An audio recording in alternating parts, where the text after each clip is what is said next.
السلام علیکم ورحمۃ اللہ وبرکاتہ۔ ایسے بیٹھے بیٹھے آج بابا جی کی یاد آ گئی اور آنکھیں بھر آئیں کہ وہ ہمارے درمیان نہیں ہیں، وہ چلے گئے ہیں۔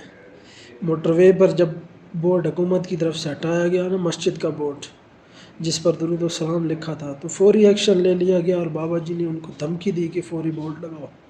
لیکن آج بہت افسوس ہو رہا ہے کیونکہ جگہ جگہ سے لبیک یا رسول اللہ کا نام، تاجدار ختم نبوت کا نعرہ، منصب نبیًا فاقتلوہ کا نعرہ مٹایا جا رہا ہے، اور افسوس اس بات کا ہے کہ آج کوئی بھی نہیں اس پر بول رہا۔ تحریک لبیک کی قیادت و کارکنان تو پابند سلاسل ہیں، لیکن افسوس اہل سنت سے کوئی بھی نہیں آواز اٹھا رہا۔ درود شریف کی بے حرمتی کی گئی، ہر جگہ پر مسجدیں بند ہوئی۔ اس ویل چیئر والے کی آج یاد بہت آ رہی ہے۔